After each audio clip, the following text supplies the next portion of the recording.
Hi there, wherever you are. This is Michael again from Anxiety Ireland. In today's video, I just want to put out a little video quickly just for maybe those who don't know what is anxiety. That's kind of the main topic for today's video. Because anxiety can mean an awful lot of different things, and it's a bit of a buzzword. We got lots of different definitions of it. It's something we hear he's very anxious or she's very anxious, or we even say, oh, I'm a bit anxious about this thing coming up.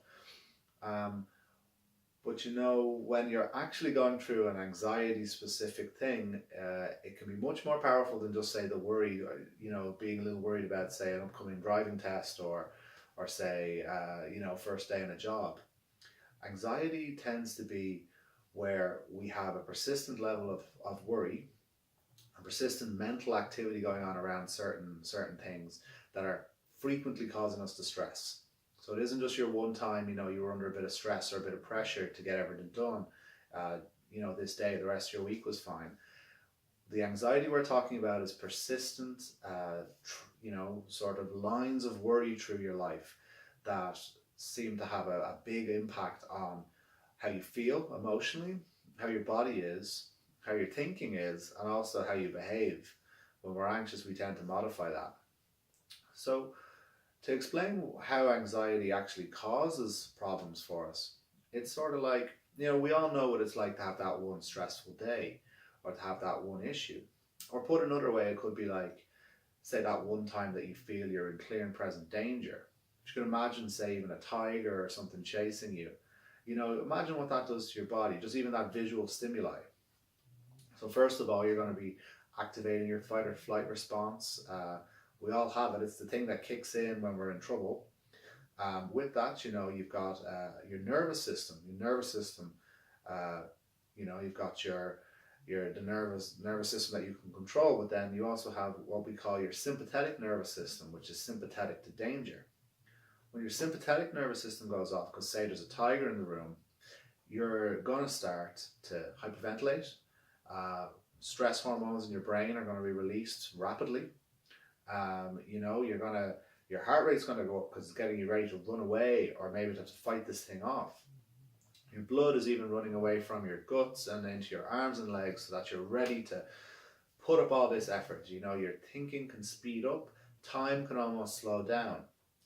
Anyone who's been involved in an accident, you enter into this almost, it's like a drug cocktail. Where you're in this almost otherworldly state of just heightened stress and just heightened the ability to respond to things, and you're totally vamped up. So what happens when, say, the tiger's in the room? Hopefully what I'd do is, if I could get out that window and I got out in the street and I was able to be safe again, my parasympathetic nervous system would kick in for me. And the parasympathetic nervous system, if the sympathetic nervous system nearly like steps on the accelerator, the parasympathetic nervous system hits the brake and it balances you back out.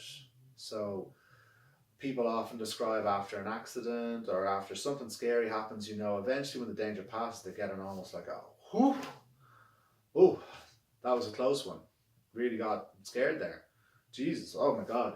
Then you can actually start to process the terrible thing that's happening to you.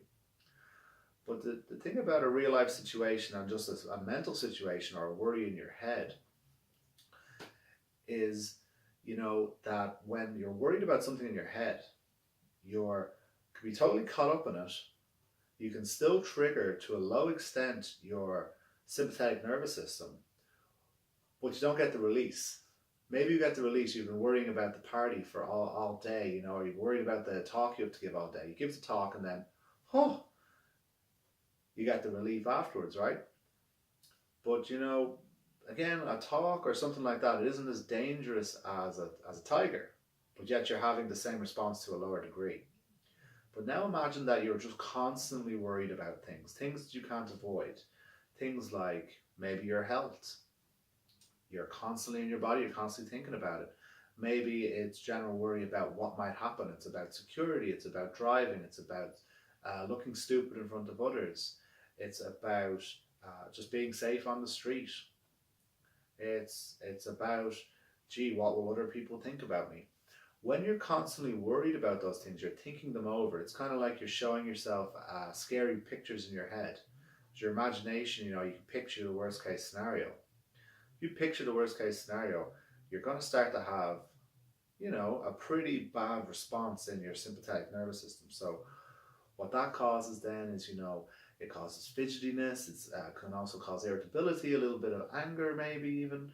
Um, you start to behave in different ways. You start to avoid the things that make you anxious. When you start avoiding them, you bring in other unintended consequences, like people notice that there's something wrong with you. You're not asking questions in work or in college. You can't go to work or college or go to meet your friends. You're constantly on Google. You're checking things out. You're looking things up.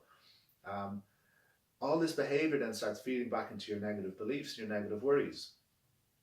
The whole thing starts up in a huge cycle. And, for many people, anxiety starts as just like, oh, something bad happened or you had a bad experience. So you start thinking about it a lot, right? And then you start like expecting the sort of same thing to happen, and you start like almost being so aware of it that it's going to happen again.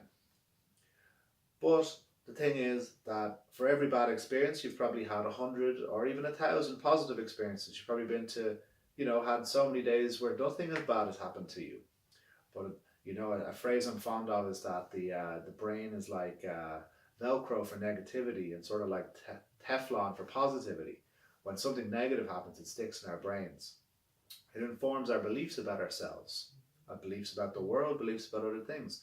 And while those beliefs are negative, you have negative thinking. Negative thinking creates the negative anxiety in the body. That creates you into behaving differently. It all starts very subtle. It could just be after one incident you're a little bit more nervous. The last time you embarrassed yourself, you're a little bit more nervous speaking out in people you don't know. But it's almost like a train that picks up speed and creates more and more chaos in your life. Until, it could be the idea of going out and meeting people is like creates a crushing sensation in your body. It keeps you up at night. You can't sleep. How can you sleep? How can you sleep when you're so anxious all the time, when you're so worried?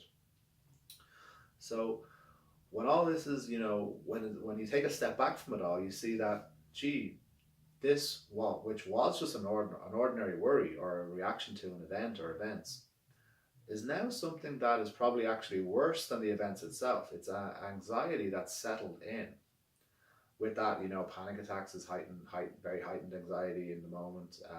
I'll talk about that in another video.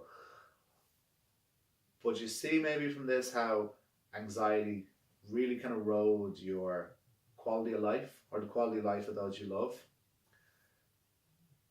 But the thing about it being so gradual again is that it's not permanent. We have loads of ways to help with anxiety.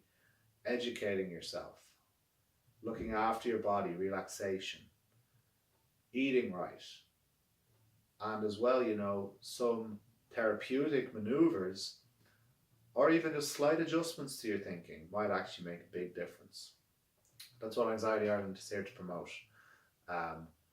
Getting yourself help, getting those you love help. Doing it because life doesn't have to be lived in an anxious or elevated state. Look, keep in tune. We're going to be doing plenty more videos.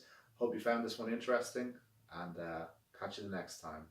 Cheers. Bye bye.